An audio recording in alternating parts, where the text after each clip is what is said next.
estos resultados, nadie los puede negar, son resultados, las propuestas del presidente Andrés Manuel López Obrador, la labor del canciller Marcelo Ebrard en Washington. Le agradezco al doctor Jesús López Almejo, tu profesor de Relaciones Internacionales, amigo de esta familia sin censura. Le agradezco que nos acompañe para hablar de estas cosas. Profe, te saludo con mucho gusto, buenas tardes. Hola querido Vicente, muy buenas tardes, contentísimo de estar con ustedes, listos para darle el análisis.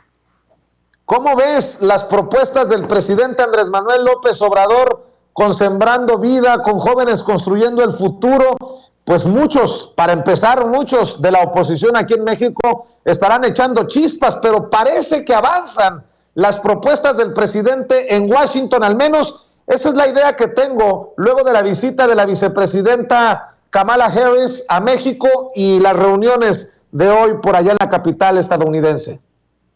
Sí, mira, Vicente, sin duda alguna quiero destacar lo siguiente. El diálogo económico de alto nivel, que también se le conoce como el DEAN o el DIN, no se da siempre, no se da en todas las administraciones y no se tiene el cuidado de que se retomen. De hecho, desde el año 2016 no se llevaba a cabo un diálogo económico de alto nivel México-Estados Unidos, para que te des idea y que nuestra audiencia en Sin Censura se dé idea de lo que estamos hablando. Hablar del DIAN o del DIN es hablar del Dream Team en cada uno de los dos países, es decir, los mejores de cada país en los terrenos que les interesa impulsar, como son las relaciones exteriores, como es la economía, el comercio y las finanzas, se sientan a platicar face to face, cara a cara, justamente para crear estrategias conjuntas, reconociendo que los dos países son interdependientes y que las economías atraviesan por una etapa de interdependencia compleja. Y la interdependencia compleja, pues tú lo recordarás, que hablamos de existencia de canales múltiples que conectan a sociedades, que estos canales son relaciones interestatales, transgubernamentales y transnacionales, en donde también entran los sindicatos, las universidades, la banca, las bolsas de valores, etcétera. Por otro lado también, pues es una agenda de relaciones interestatales que consiste en múltiples problemas, Vicente, que no están ordenados en una jerarquía clara y consistente, y que esta ausencia de jerarquía de los problemas significa que la seguridad militar no domina del todo, porque siempre se dice que Estados Unidos, pues por la asimetría y por la dominación militar, somete a México, cuando en realidad vemos que en particular en esta relación el tema no es tanto militar, sino económico, financiero y comercial. Y un tercer punto, la interdependencia compleja, tiene que ver con que la fuerza militar no es utilizada por los gobiernos para dirimir sus diferencias, sino a través de crear estrategias conjuntas que impactan positivamente a las dos economías. Entonces, ¿por qué comento esto? Porque es un logro el diálogo de alto nivel, porque mira, otros gobiernos, generalmente los gobiernos africanos, los gobiernos latinoamericanos, le pagan a cabilderos para que los cabilderos convenzan a congresistas, convenzan a miembros de gabinete, convenzan a los funcionarios del más alto nivel de Estados Unidos para que se sienten a dialogar con sus funcionarios de alto nivel de sus países. Y sin embargo, en el caso mexicano lo que vemos es que gracias justamente a esta interconexión, a esta interdependencia, no se necesita, digamos, invertir en cabilderos para acercar a las dos partes del más alto nivel, porque no olvidemos que todavía seguimos hablando con la potencia mundial. Y entonces, el hecho de que incluso participe la vicepresidenta Kamala Harris, que participó el secretario de Estado Anthony Blinken, o Gina Raymond, ¿no?, de la Secretaría de Comercio, o el secretario Mayorkas, el secretario de Seguridad Mayorkas, y que también estuvo tanto Ken Salazar, que es el embajador designado para México, que además dentro de los republicanos es también de una jerarquía importante en la política, te habla del interés que tiene particularmente Estados Unidos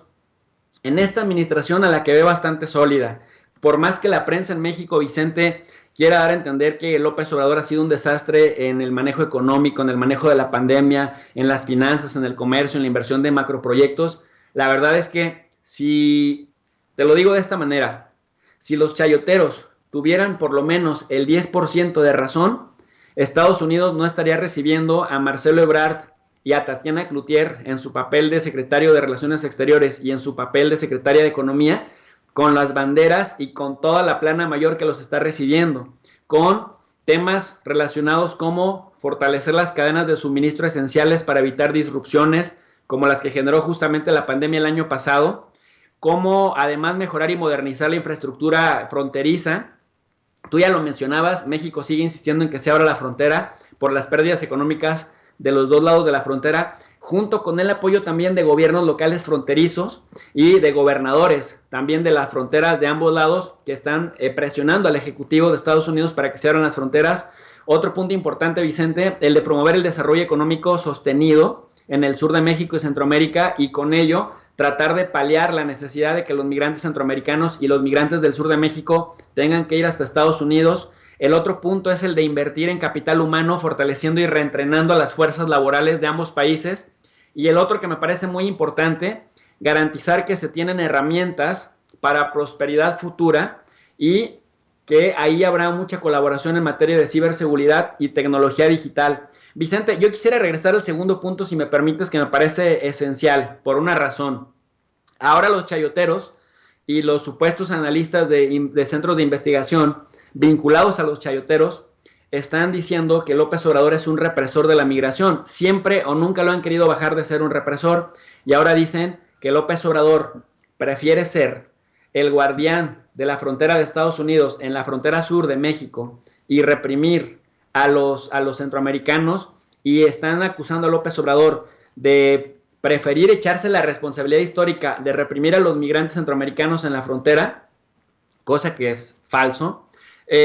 a desafiar a Estados Unidos. Dicen, ¿cómo debe ser la presión tan dura y la rodilla tan grande que le ponen en el cuello a López Obrador para que acepte echarse la culpa de la responsabilidad histórica de estar reprimiendo a los migrantes centroamericanos en la frontera? Bueno, el punto 2 en este DIN, en este diálogo de alto nivel económico, es justamente la promoción del desarrollo económico y sustentable del sur de México y Centroamérica. Esos mismos que están acusando a López Obrador de ser un represor en la frontera sur son los mismos que se oponen al Tren Maya, y sacando incluso fotos de Sudáfrica, de Zimbabue, de Suazilandia, diciendo que el Tren Maya iba a pasar por allá y que iba a matar a todos esos tigres, jaguares, pumas, o sea, animales que ni siquiera existen en el sur de México. El jaguar sí, pero los demás no. Y de todos modos, los chayoteros se atrevieron a decir que iba a afectar toda esa flora y toda esa fauna, siguiendo el rollo a Felipe Calderón y a Riquín Canallín. Y tú te preguntas, ¿por qué Estados Unidos está retomando uno de los puntos en este diálogo de alto nivel, uno de los puntos que propone México? Porque si en algo ha sido consistente López Obrador desde que llegó a la presidencia, desde con Donald Trump hasta cuando los chayoteros predijeron que López Obrador y Joe Biden se iban a pelear, y que vimos que Joe Biden termina también abrazando a López Obrador, abrazándolo en el sentido figurado, teniendo un buen diálogo al punto que se logra este DIN, y retoma una de las propuestas de López Obrador, que es, si quieren acabar con la migración irregular de Centroamérica a Estados Unidos, ustedes también tienen que hacerse corresponsable del desmadre que han hecho en Centroamérica, y tienen que ayudar a México a desarrollar infraestructura con proyectos económicos de mediano y largo plazo que terminen por generar condiciones para que los migrantes encuentren trabajos decentes y dignos que les permitan mejorar su vida en sus propios países, y que la migración solo sea por placer y no por necesidad. Esto, decía López Obrador, esto es mejor que el paliativo y que el correctivo, que el castigo. Entonces, para estos que dicen, ¿cómo habrá estado la presión tan fuerte desde Washington, tipo Leo Zuckerman, chayoterazo, o estos que se sienten como Genaro Lozano, que se sienten súper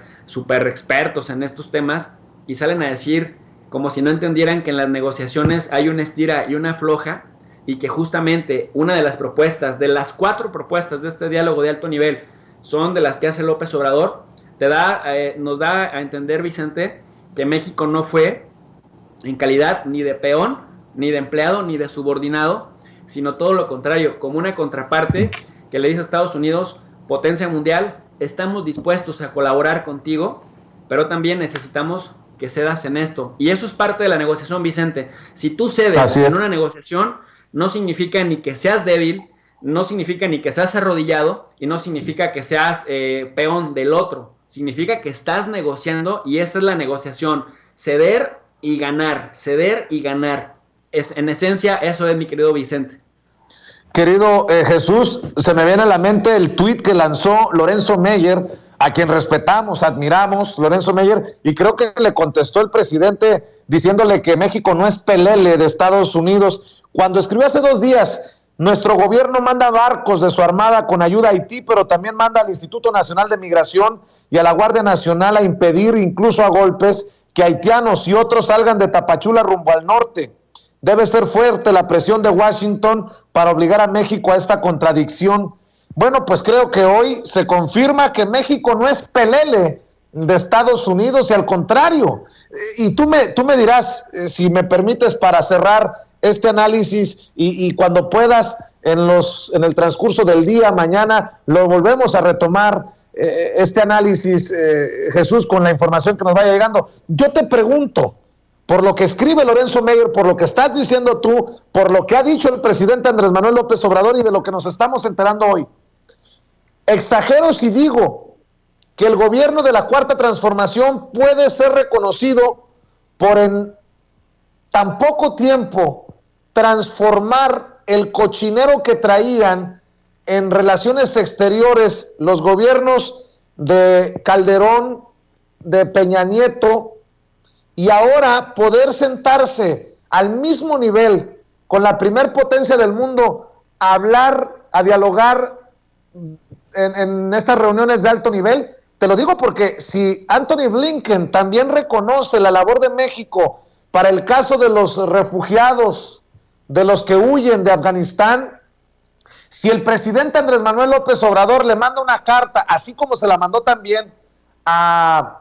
Donald Trump, ahora a Joe Biden, para invertir en Centroamérica, y parece que hay oídos para sus propuestas, pues yo no sé cómo haya personas que digan que estamos igual o peor que antes, cuando lo que se hacía en tiempos de Peña Nieto era arrodillados, correr al embajador de Corea del Norte de México, aunque México no estuviera en el pedote, o mandar al aprendiz de canciller Luis Videgaray a visitar a su amigo, el yerno de Donald Trump, Jared Kushner. Sí ha cambiado definitivamente la relación, ¿no? Definitivamente, Vicente, y me sorprende mucho de gente como Lorenzo Meyer que no entiendan la teoría de la interdependencia compleja y que de pronto apelemos a un discurso falsamente soberanista, cuando queda claro que en el contexto de la interdependencia compleja, todos los que se sientan en una mesa a negociar piden, demandan, pero también ceden. Mira, por ejemplo, yo apoyo lo que tú estás mencionando. Este mecanismo en particular busca avanzar en las prioridades estratégicas económicas, no solamente de México y de Estados Unidos, sino también en la región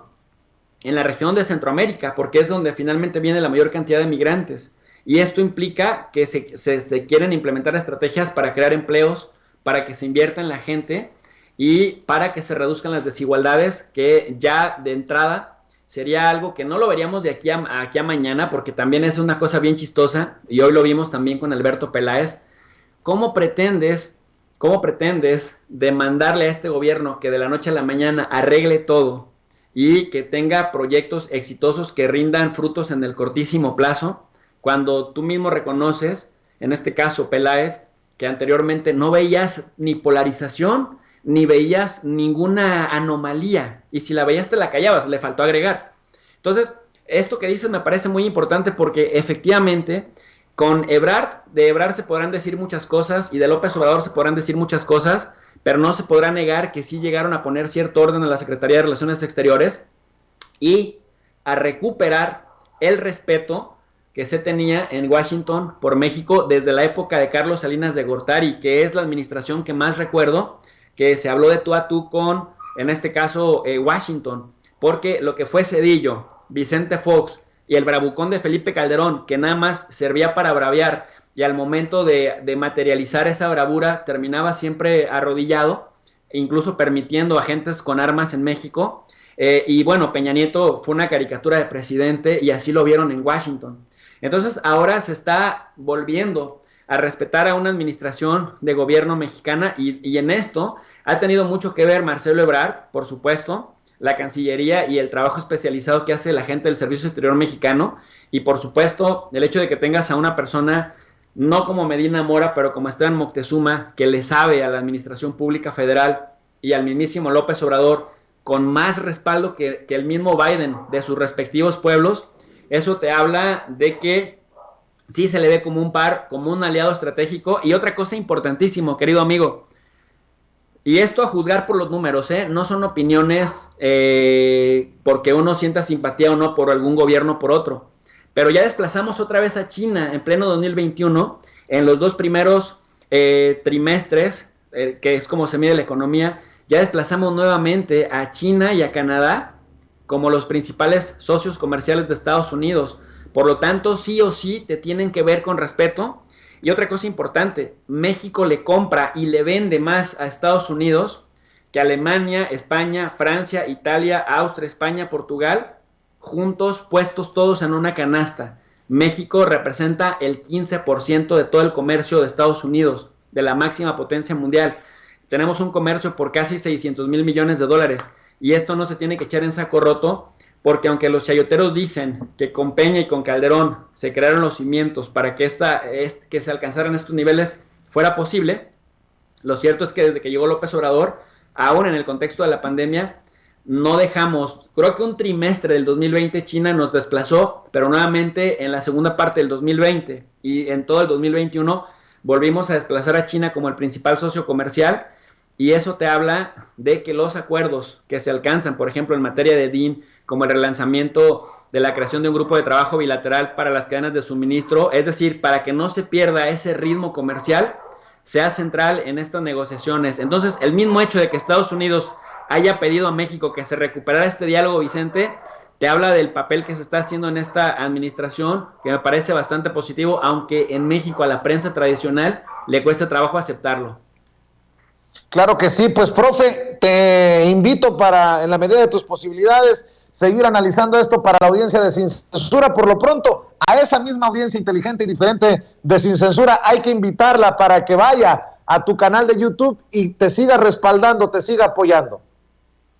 Pues quiero invitar a toda la audiencia de Sin Censura, de mi querido Vicente Serrano, a quien le agradezco por este espacio para analizar lo que está pasando, pues, en la sociedad más importante de México en el mundo, que es la de Estados Unidos, al canal de Tu Profe de RI. RI significa Relaciones Internacionales, en donde damos clases gratuitas como en la universidad, con lectura gratuita también incluida, que dejamos siempre en un link en formato PDF en la descripción de cada video. El canal se llama Tu Profe de RI y estamos listos para poner un granito de arena en aras de elevar el nivel de análisis en las redes sociales, Vicente. Muchas gracias.